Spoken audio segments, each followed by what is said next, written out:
friends, hi, welcome to day 24. I hope you're well and enjoying the readings.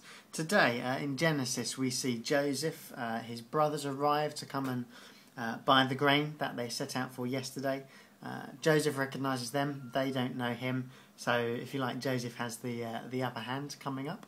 But then we see when the brothers arrive and they see Joseph not knowing who he is, we see in chapter 42 verse 6, they bow down to him, fulfilling, if you like, Joseph's dream that he had back a couple of days ago, even to the extent of, if you remember, his dream was about sheaves of corn that were bowing down, and here are Joseph's brothers bowing down to him for the sake of some sheaves of corn, for the sake of some grain. And then Joseph, we see, plays them, taking advantage of the fact that they don't know who he is, and so he's asking them questions, find out how they are, how his dad is, if he's still alive, and what's happened to Benjamin. And so then he sends for Benjamin.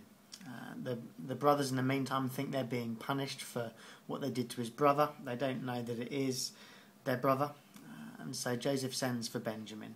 And so we see the brothers go back, minus one, Simeon, he stays in jail while they go back to fetch Benjamin.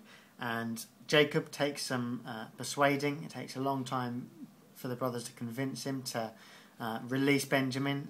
He already thinks that he's lost one son. Joseph has been killed, so he's been told. Simeon is now kept captive, if you like, in Egypt. And now they're saying, can we take Benjamin? And Jacob doesn't want to do that.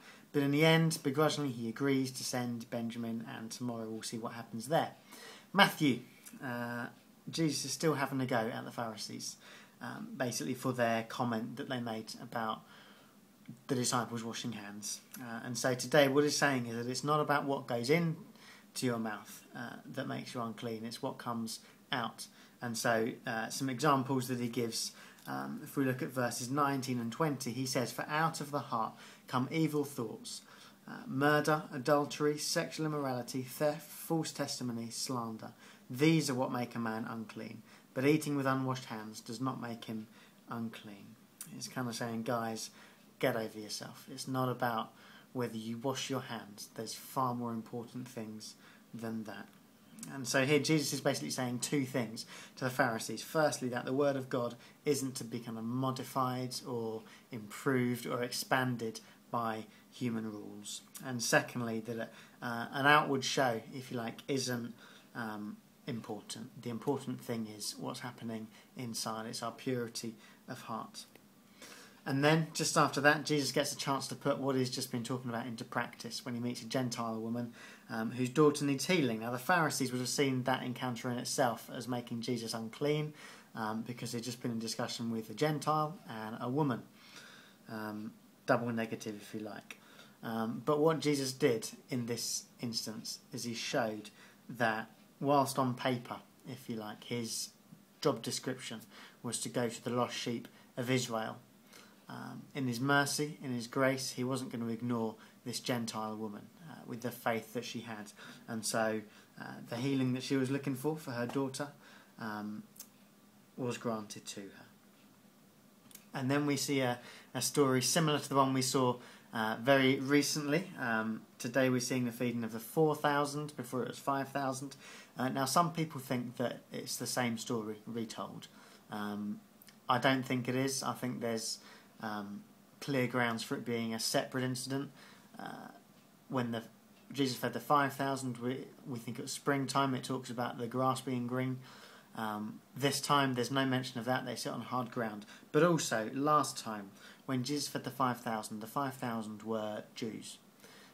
This time they're not Jewish. And so what is happening here is we see Jesus making available the same blessings to non-Jews that have previously only been available to the Jews. But the disciples, when they first get there and they see all these people that are going to need feeding, they have doubts. They're asking Jesus what on earth is going to happen, despite the fact that not too long ago they've seen Jesus do the same thing, if you like, on a bigger scale. It seems that now they've forgotten about that and they're back at square one.